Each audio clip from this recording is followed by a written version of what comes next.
winter arrives early in Boston. Eleanor Griffin gazed at the snow falling outside the window as she huddled against the November cold. The small cafe on Maple Street where she worked was an anomaly in this upscale neighborhood. Eleanor wiped the window glass, fogged by steam from the espresso machine, thinking she needed to leave early today. Her son Noah would soon be returning from school. "Eleanor, you can finish up for today. You need to pick up Noah, don't you?" Janet, the owner, smiled kindly. She was very understanding of Eleanor's situation as a single mother. "Thank you, Janet. I really appreciate it." Eleanor expressed her gratitude and quickly removed her apron. Her eyes always carried a hint of fatigue. Life as a single mother raising a 7-year-old son was never easy. Noah's father, David, had suddenly passed away in a car accident just 6 months after their son was born. For 7 years since then, Eleanor had raised her son alone. Though modest, their life together was filled with love. On her way back to her small apartment, Eleanor checked the mailbox. There was one elegant envelope addressed to her. When she opened it, an invitation printed in gold letters on high-quality white paper appeared. "You and Noah Griffin are cordially invited to the wedding of Victoria Griffin and Richard Hamilton." Eleanor couldn't help but sigh. Her sister Victoria was getting married. Victoria, with her beauty and social skills, had become engaged to Richard Hamilton, the son of a local real estate magnate. Eleanor carried the invitation to her apartment, filled with mixed emotions. "Mom." When she opened the door, Noah jumped up from the table where he'd been doing his homework and ran to her. His smile instantly washed away Eleanor's fatigue. "How was your day? Did you have fun at school?" Eleanor asked, embracing her son. "Yes. I got a perfect score on my math test," Noah answered proudly. While preparing dinner, Eleanor thought about the invitation. Since her father William had died of a heart attack 3 years ago, she had been gradually distanced from her mother and sister. Her mother Martha had always doted on her sister and been cold toward Eleanor. Only her father had supported her, and now he was gone too. Eleanor was uncertain whether she should attend the wedding. However, when Noah found the invitation during dinner, everything changed. "Auntie's wedding. I want to go," Noah said, his eyes shining. For him, this was a special event. Eleanor smiled, but inside she felt anxious. How would her mother and sister treat her and Noah? At recent family gatherings, they had always been left out. That night, after Noah had gone to bed, Eleanor sat on the small living room sofa and opened an old photo album. Looking at photos of memories with her father, she quietly shed tears. William Griffin may have appeared to be a stern real estate company executive on the outside, but he was always kind to Eleanor and respected her decisions. Since the day he died, Eleanor felt as if her place within the family had completely disappeared. The next morning, Eleanor called her sister. "Victoria, thank you for the invitation. We'll be coming." On the other end of the line, Victoria responded with a slightly surprised voice. "Oh, you're coming. How nice. Mother will be pleased too." Sensing the insincerity in those words, Eleanor continued the conversation. "Noah is looking forward to it. It is his aunt's wedding, after all." "Yes, of course. But, can you and your son come in proper attire? Richard's family members are all high society people." Those words hurt Eleanor's heart, but she answered calmly. "Don't worry. We won't embarrass you." After ending the call, Eleanor gazed at the snowy landscape outside the window. She resolved to attend this wedding for Noah's sake and for her late father. On the wedding day, the 5-star Regent Plaza Hotel in downtown Boston was adorned with elegant decorations. White roses and golden ribbons were gracefully arranged from the entrance to the main hall, and a crimson carpet was laid over the marble floor. Eleanor and Noah stepped out of the taxi and entered the hotel with nervous expressions. Eleanor had dipped into her savings to buy a modest navy blue dress for herself and a neat suit for Noah. Even so, compared to the lavish attire of the guests gathered in the lobby, the two of them clearly looked plain. The women were dressed in designer brand dresses, and the men were dressed in high-end tailored tuxedos. "Mom, everyone is so sparkly," Noah said in a small voice. His eyes reflected curiosity and a little fear. "Yes, they are. But it's okay. We were invited here, so we should hold our heads high." Eleanor gently put her arm around her son's shoulders. When they entered the ceremony venue, they were guided to seats at the back. In the church-like hall adorned with luxurious decorations, Victoria and Richard's wedding was conducted in a sacred atmosphere. The bride, dressed in a pure white wedding gown, shone like a princess from a fairy tale. After the ceremony, the guests moved to the grand ballroom on the top floor of the hotel. There, a vast space that could easily accommodate 300 guests was decorated in champagne gold. The light pouring down from the giant chandeliers on the ceiling made it seem like a dream world. Eleanor and Noah were guided to a small table at the edge. A card labeled "Griffin Family Relatives" was placed on the table, but Martha, Eleanor's mother, was not there. She was seated at the head table. As the reception began, luxurious dishes were served one after another. Noah's eyes sparkled as he tried the high-end cuisine he had never seen before. Though tense, Eleanor felt relieved seeing her son enjoying himself. Several times, she caught her mother's gaze, but Martha quickly looked away. After the meal and the cutting of the wedding cake, the master of ceremonies stood up. "Now, from the bride and groom, we have a special entertainment for all our guests." Music began to play, and the lights in the venue dimmed. Suddenly, a spotlight illuminated the table where Eleanor and Noah were sitting. They looked up in surprise. Victoria, gracefully wearing her pure white dress, approached from the central stage with a microphone in hand. There was a full smile on her face. However, Eleanor sensed something lurking behind that smile. "Everyone, thank you so much for coming to my special day," Victoria said in a sweet voice. "But there's one more special thing today. Please look. This is my sister, Eleanor, and her son, Noah." All eyes in the venue turned to Eleanor and Noah. Noah shrank in embarrassment and tightly held Eleanor's hand. "As you can see, my sister is a single mother. And her son, my cute nephew. They live in a somewhat different world from us." Victoria's words were met with giggles from the venue. Eleanor sat with a frozen expression. She could predict what was about to happen. "So today, I'd like to hold a special charity auction," Victoria declared loudly. "This single mother and her poor son as a set. Would anyone like to buy them?" The venue erupted in laughter. People dressed in luxury brands were laughing as if watching a circus sideshow. Tears began to well up in Noah's eyes. "Mom." He looked up at Eleanor with a trembling voice. Eleanor tried to stand up, but she froze at what happened next. Martha stood up and took the microphone from Victoria. "Let me add something. This auction can start at $0, Martha said with a laugh.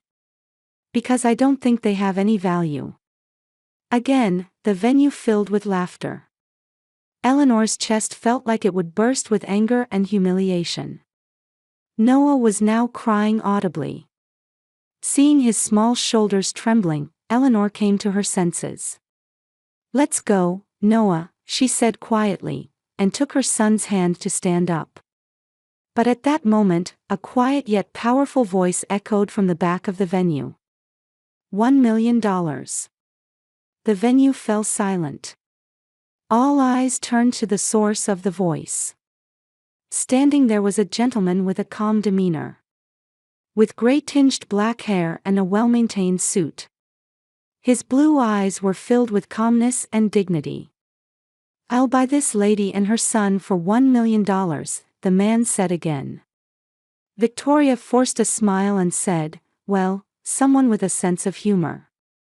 "This is not a joke," the man said quietly and walked toward the center of the venue. "I am James Morrison, William Griffin's attorney." Eleanor gasped. Her father's attorney. She hardly knew any of her father's business associates, but she had heard this man's name. James walked to the center of the venue and looked toward Eleanor and Noah. A small smile played on his lips. Then he slowly shifted his gaze and coldly looked at Victoria and Martha. "Shall we continue this auction?" he said quietly but with a dignified voice. "Or shall we move on to the time to speak the truth?" At James Morrison's words, the grand ballroom was enveloped in complete silence. Only the light from the chandeliers illuminated his composed face. The groom, Richard, looked at his fiancée Victoria with a puzzled expression, and his father's parents exchanged worried glances. "Before I speak, let me first apologize," James turned back to Eleanor. "Ms. Eleanor, Noah. I deeply apologize for having to convey the truth in this manner today. However, this was the wish of the late William Griffin." Eleanor held her son close, staring at James with an expression mixing agitation and confusion. Noah had stopped crying, but his small body was still trembling. "Stop this nonsense." Martha raised her voice. Her face was contorted with anger. "Who are you? My husband couldn't have had an attorney. All his legal matters were handled by Carter and Smith." James took an envelope from his suit's inner pocket with a gentle smile. "That's correct, Martha. However, about 10 years ago, William began consulting me for personal matters, especially regarding his true will." "That's a lie," Victoria shouted. "Father's will has already been executed. Everything was handled legally." James slowly opened the envelope and took out a notarized document.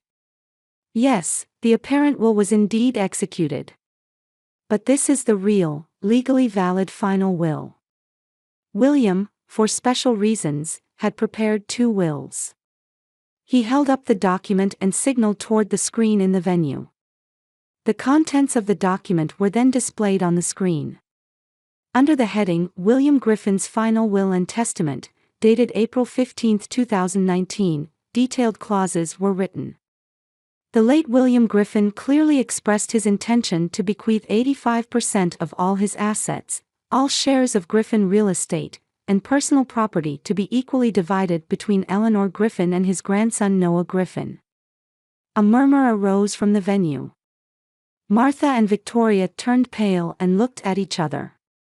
Richard's father grabbed his son's arm and whispered something in his ear. James continued, "The remaining 15% is left as living security for Martha Griffin, but she has no further rights. The management rights of Griffin real estate are completely transferred to Eleanor."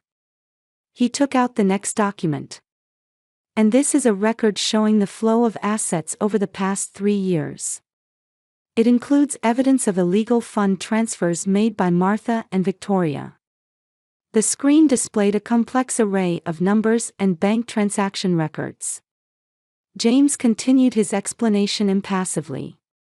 Before William died of a heart attack, he was concerned about his health condition. And he worried about what might happen after his death. Especially, that Eleanor and Noah might be treated unfairly. Tears welled up in Eleanor's eyes. She hadn't known her late father had been so worried about her and had made such meticulous plans. She remembered the warm gaze she felt every time she looked at her father's picture.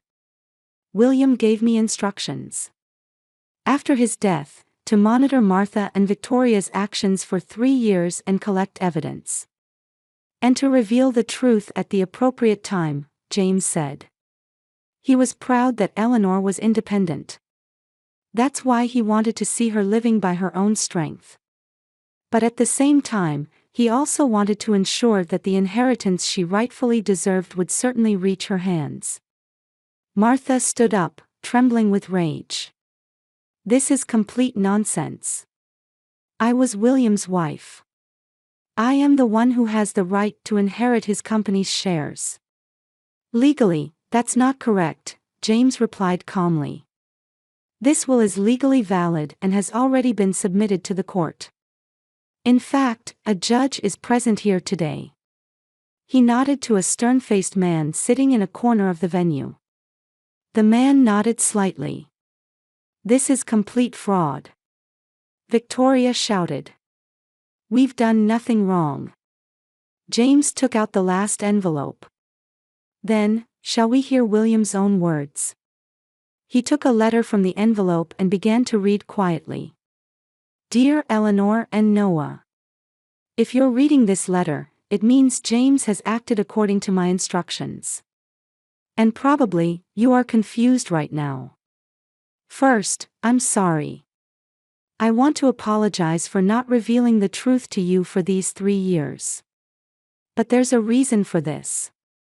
I wanted to confirm your strength and ability to raise Noah. And I wanted to expose Martha and Victoria's true nature to the world. They have been manipulating me for years, trying to use the company's assets for themselves. When my health deteriorated, they had already made their next plan. To exclude you from the company and cut you off from the inheritance. But you are my true successor. Your honesty, strength, and above all, kindness. These are the most important qualities in business too. Noah is growing up to be a wonderful child. It's all thanks to your love and dedication. Griffin Real Estate is yours, Eleanor.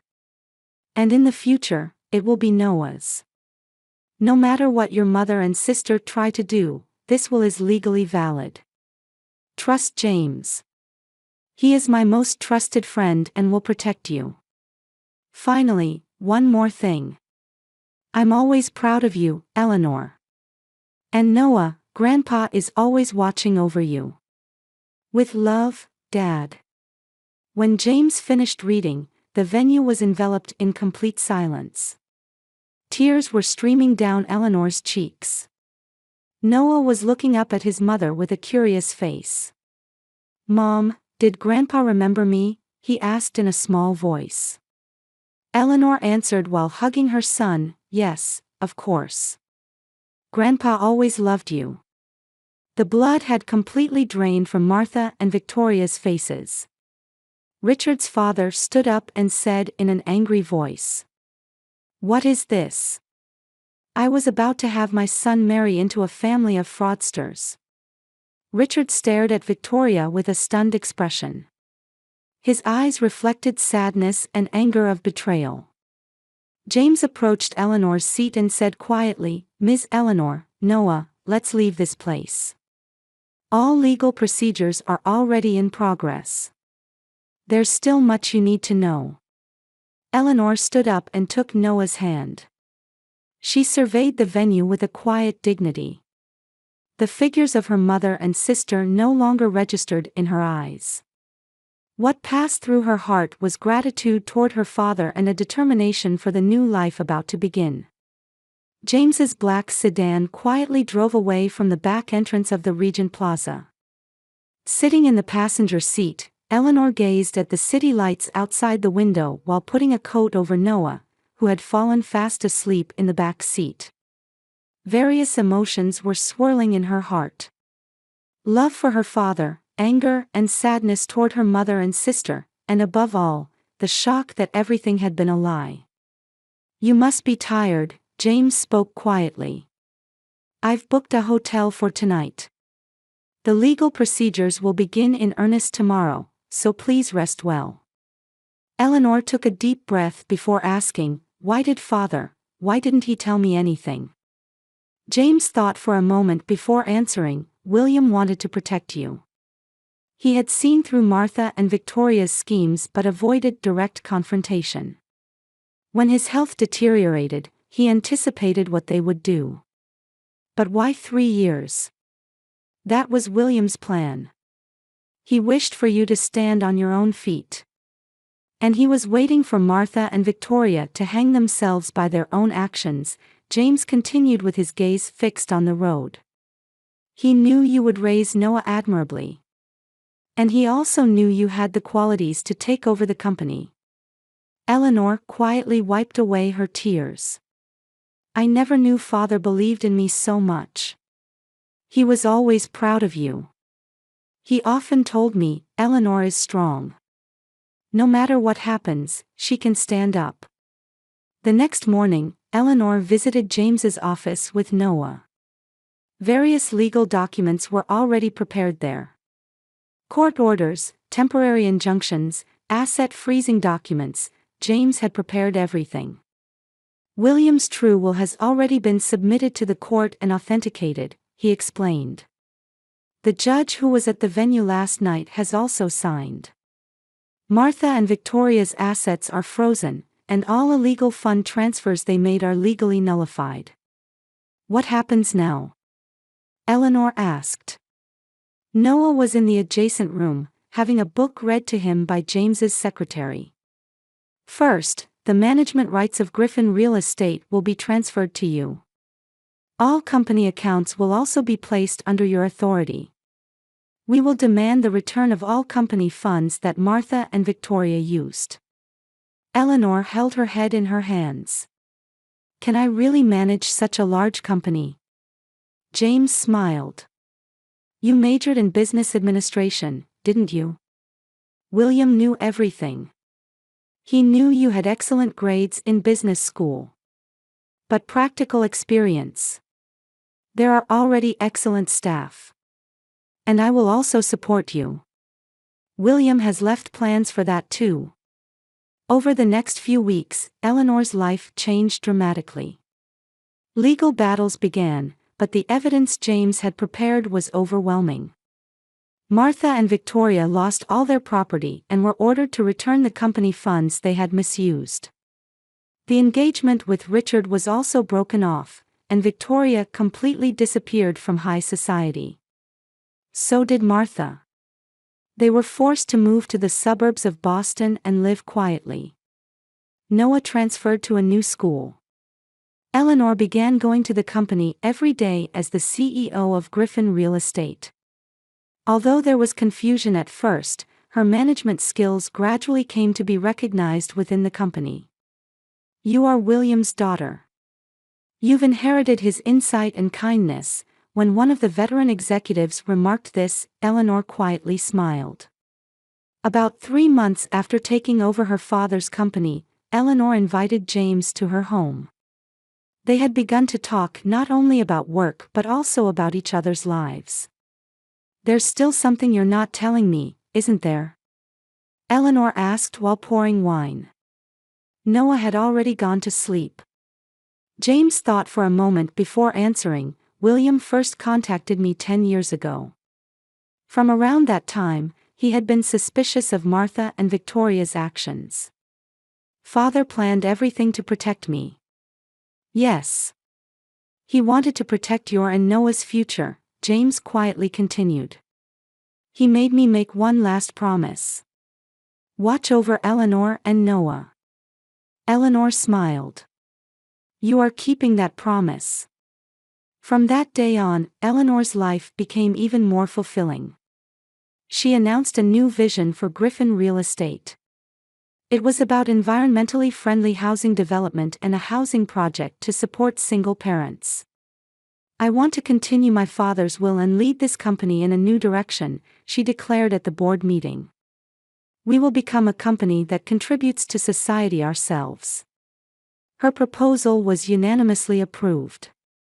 Eleanor also established the William Griffin Foundation, which specialized in supporting single parents.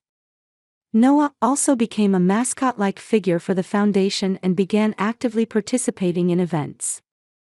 Mom, I want to help people in trouble too, just like Grandpa, Noah said one day. Eleanor hugged her son and answered, "You certainly can." The relationship with James also deepened.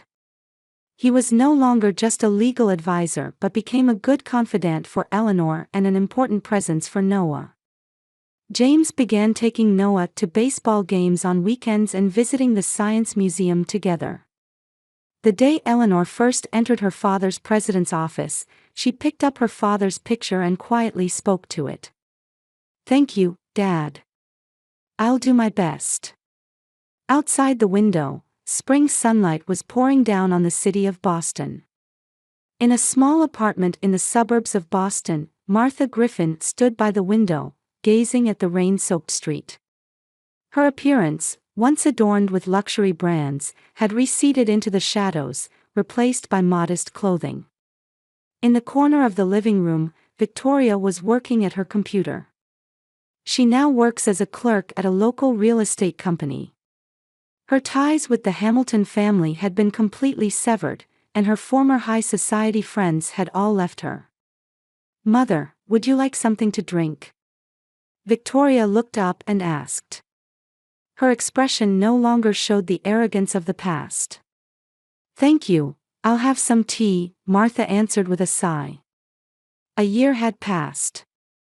Their lives had completely changed. From a luxurious mansion to a small apartment, from luxury cars to public transportation. Above all, they had to make a living by their own hands for the first time. That afternoon, they visited Eleanor's office.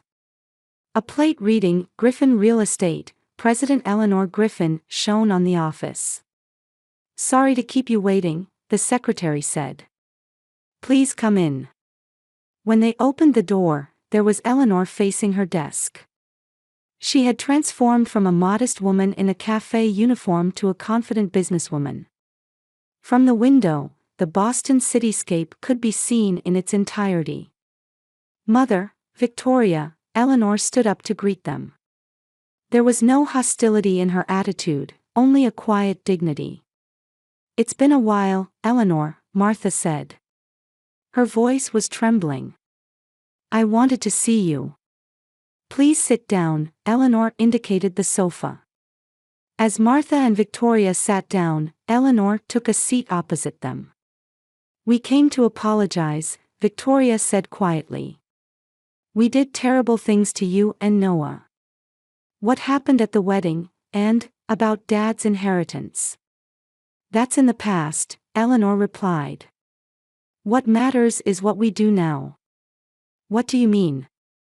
Martha asked anxiously. Eleanor took out some documents. "This is a new arrangement I've prepared. It guarantees rent and living expenses. I intend to recognize the 15% rights that Dad originally left for you, Mother." Martha and Victoria looked at the documents with surprised expressions. "Why?" Victoria asked with tears in her eyes. "After what we did to you." Eleanor gazed out the window. "Because that's what Dad wanted. He valued family. And, for Noah, his grandmother and aunt are important." The two were speechless. "But there's one condition," Eleanor continued. "Meet with Noah once a month. He has the right to know his grandmother and aunt." Tears flowed from Martha's eyes. For the first time, she felt genuine love for her grandson. On Christmas night, Eleanor's new home was wrapped in warm light. Around the Christmas tree were Noah's friends, Griffin Real Estate employees, and special invited guests including Martha and Victoria. A toast, James raised his glass. "To a wonderful future." Eleanor smiled as she looked at him. Their relationship was gradually changing from business partners to a special bond. By the snowy window, Noah picked up his grandfather's picture. "Mom, I never met Grandpa, but he must have been a good person, right?" Eleanor hugged her son. "Yes, your grandpa was the best person. And even now, he's watching over us." Outside the window, snow continued to fall quietly on the city of Boston.